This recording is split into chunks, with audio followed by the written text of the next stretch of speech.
খালাস দিয়েছে। তো এই মামলাটি আমরা শুরু থেকেই বলে আসছি যে একই অভিযোগে মামলা হয়েছিল সাবেক প্রধানমন্ত্রী শেখ হাসিনার বিরুদ্ধে, এবং তার মামলাটি হাইকোর্ট থেকে বাতিল করা হলো। এবং হাইকোর্ট সে সময় বলেছিলেন যে এটি একটি রাজনৈতিক প্রতিহিংসামূলক মামলা এবং মামলার আইনি প্রক্রিয়া নিয়েও প্রশ্ন করে এবারটি বাতিল করা হলো। অথচ খালেদা জিয়ার মামলা চললো, চলার পরে আজকে রায় হয়ে বাতিল হলো। না, ধন্যবাদ। আসলে আমরা মহান আল্লাহর দরবারে শুকরিয়া জ্ঞাপন করছি বিএনপির চেয়ারপারসন সাবেক প্রধানমন্ত্রী দেশনেত্রী বেগম খালেদা জিয়া এবং দলের পক্ষ থেকে। বিকজ আপনারা জানেন এই মামলাটা অত্যন্ত একটা আলোচিত মামলা। কানাডিয়ান আদালতেও পর্যন্ত এই মামলা গিয়েছিল। কেন আলোচিত হলো? বিকজ নাইকো কেসটা বা নাইকোর যে প্রক্রিয়াটা শুরু হয়েছিল 1996 থেকে 2001 পর্যন্ত একটা পার্ট ছিল, 2001 থেকে 6 পর্যন্ত আরেকটা পার্ট ছিল। তো মামলার দেশনেত্রী বেগম খালেদা জিয়ার মামলার নাম্বার ছিল 20, আর শেখ হাসিনা ওয়াজেদ পলাতক ফ্যাসিস্ট রেজিমের প্রধান, তার মামলার নাম্বার ছিল 19। ক্ষমতায় আসার পর দুটো মামলা কিন্তু তৎকালীন আর্মি ব্যাকড কেয়ারটেকার গভর্নমেন্টের সময় দায়ের করা হয়েছিল।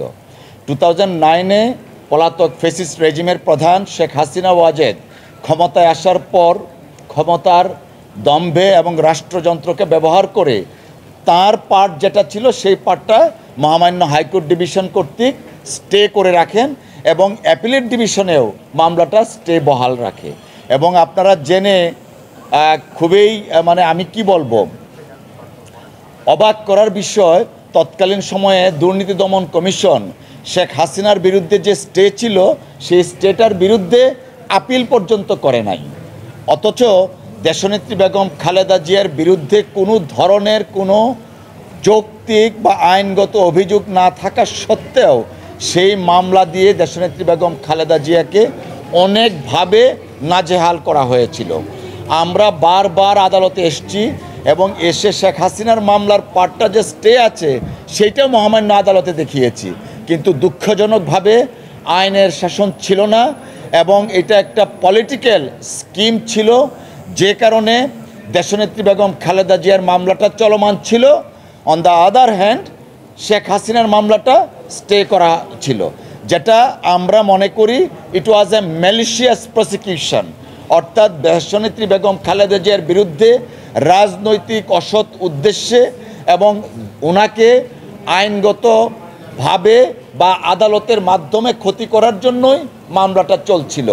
তো দীর্ঘদিন এই মামলা নিয়ে অনেক চর্বিত চর্বণ হয়েছে এবং মামলাটা যেন তাড়াতাড়ি রায় হয় সে কারণে তৎকালীন অ্যাটর্নি জেনারেল নিজে গিয়ে সে স্পেশাল কোর্টে গিয়ে বসে থাকতেন, যদিও অ্যাটর্নি জেনারেলের কোনো ধরনের কোনো এখতিয়ার ছিল না।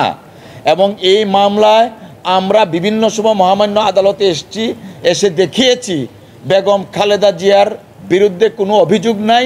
তিনি প্রধানমন্ত্রী হিসাবে পলাতক শেখ হাসিনার যে কাজটা ছিল নাইকো প্রজেক্ট সেইটাকে শুধু অব্যাহত করেছিলেন, কিন্তু তারপরেও চোরে না শুনে ধর্মের কাহিনী। দুর্নীতি দমন কমিশন তৎকালীন সময়ে ছিল বিএনপি দমন কমিশন, তারই ফলশ্রুতিতে মামলাটা চলমান ছিল।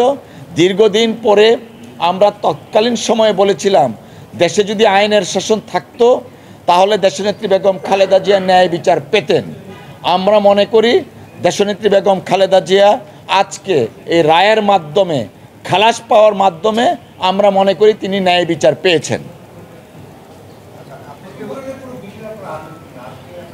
দেখুন, আসলে এই বিষয়টা হচ্ছে কি, দেশনেত্রী বেগম খালেদা জিয়া, জনাব তারেক রহমান সাহেব সহ বিএনপির অনেক নেতাদের বিরুদ্ধে ফ্যাসিস্ট রেজিম তৎকালীন প্রধান শেখ হাসিনার নির্দেশে এবং তত্ত্বাবধানে এমন অনেক মামলা দায়ের করা হয়েছে যেই মামলাগুলোর আইনগত কোনো ভিত্তি ছিল না, তাদেরকে নানাভাবে নাজেহাল করা হয়েছে। অফকোর্স অ্যাজ এ লয়ার আমরা এই সমস্ত বিষয়গুলো বিবেচনা করছি এবং যথাসময়ে এই ধরনের পলিটিক্যাল পারসিকিউশন এবং ম্যালিশিয়াস প্রসিকিউশন যেগুলো ছিল তার ব্যাপারে আমরা কার্যকরী পদক্ষেপ নিব। আরেকবার একটু শুনতে চাই আমরা, এইমাত্র বলছেন যে একই অভিযোগে মামলা হলো, একটা আগেই খারিজ হলো, রাইট। এখন এটা হলো। দেখুন, আসলে তৎকালীন সময়ে আনফর্চুনেটলি দেশের আইন আদালত দুঃখজনকভাবে রাজনৈতিক উদ্দেশ্য হাসিল করার হাতিয়ার হিসাবে ব্যবহৃত হয়েছিল। দেশ ছিল একটা, শেখ হাসিনা ওয়াজেদের পার্লামেন্ট ছিল রাবার স্ট্যাম্প। ঠিক আদালতকেও ডিকটেট করে বেগম খালেদা জিয়াকে যেন রাজনৈতিকভাবে হয়রানি করা যায় এবং বিএনপির নামে যেন কালিমা লেপন করা যায়, তার জন্য শেখ হাসিনা ওয়াজেদ আদালতকে ব্যবহার করতেন এবং দুর্নীতি দমন কমিশনকে ব্যবহার করতেন। তারই ফলশ্রুতিতে শেখ হাসিনা ওয়াজেদ ওনার বিরুদ্ধে অভিযোগ যা ছিল তা খারিজ করে দিলেন, বাতিল করে দিলেন। কিন্তু দেশনেত্রী বেগম খালেদা জিয়া শেখ হাসিনার সময় যে কন্ট্রাক্টটা হয়েছিল সেই কন্ট্রাক্টটা শুধু পারফর্ম করছিলেন। তার জন্য বেগম খালেদা জিয়াকে দিনের পর দিন আদালতের কাঠগড়ায় হাজিরা দিতে হয়েছিল এবং সেটা করা হয়েছিল অত্যন্ত উদ্দেশ্যমূলকভাবে।